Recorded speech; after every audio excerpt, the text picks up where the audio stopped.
Haleluya, puji Tuhan, salam sejahtera bagi kita semua. Kembali lagi dengan Bible Everyday. Nah, hari ini kita telah sampai dalam kitab Kejadian pasalnya ke-27. Mari kita baca ayat yang ke-36. Kata Esau, bukankah tepat namanya Yakub karena ia telah 2 kali menipu aku? Hak kesulunganku telah dirampasnya, dan sekarang dirampasnya pula berkatnya untukku. Lalu katanya, apakah Bapa tidak mempunyai berkat lain lagi bagiku? Nah, awal cerita ini bagaimana Ishak telah tua dan matanya telah rabun, sehingga dia berniat memberkati anak sulungnya, yaitu Esau, ingin memberikan hak kesulungannya.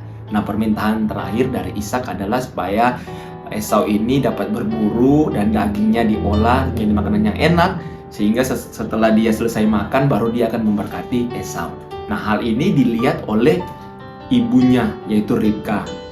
Nah, Ribka ini melaporkan kepada anaknya yang bernama Yakub supaya dia membuatkan makanan, supaya dia pergi kepada Ishak, supaya hak kesulungan itu jatuh kepada Yakub dengan membungkus tubuhnya dengan daging kulit domba, sehingga dia dapat tangannya berbulu-bulu seperti kakaknya, yaitu Esau.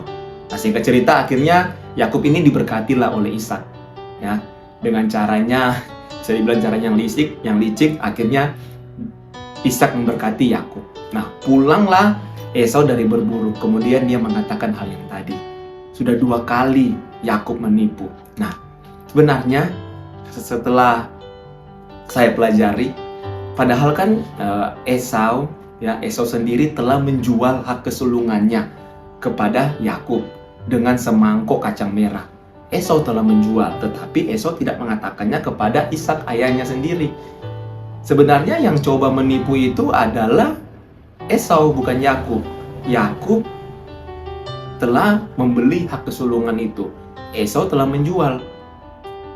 Jadi seakan-akan ceritanya adalah Yakub yang menipu. Padahal Esau lah yang telah berbohong. Esau yang telah menipu.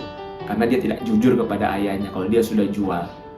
Nah, begitu singkat cerita, akhirnya kita tahu bersama mereka berdua bermusuhan sampai bangsa atau keturunan dari Esau ini, yaitu bangsa Edom, ya, sangat marah, sangat memusuhi keturunan dari Yakub, yaitu bangsa Israel. Nah, akhirnya mereka berdua dipulihkan. Nah, Esau dan Yakub dipulihkan, tetapi keturunan mereka, bangsa mereka tidak dipulihkan. Karena kenapa?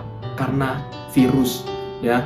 Karena toksik, karena kecemburuan dari Esau kepada Yakub itu diceritakan kepada keturunannya, sampai keturunannya yaitu bangsa Edom sangat tidak menyukai bangsa Israel, saling bermusuhan karena cerita yang diceritakan, karena ada perasaan yang tidak enak, perasaan yang mereka rasa ya bermusuhan satu dengan yang lain. Nah, ini menjadi pelajaran bagi kita.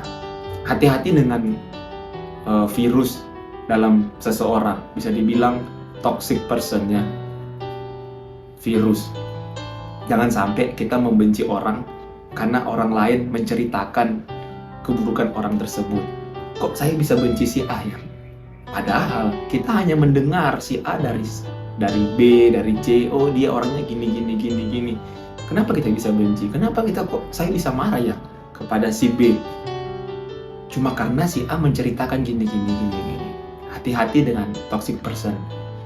Dan hati-hati juga kepada kita, jangan sampai kita jadi toxic person, ya, menyebarkan virus sehingga orang lain membenci sesama, sehingga si A bisa benci ke B, bisa benci ke C, karena kita menceritakan hal-hal yang tidak baik.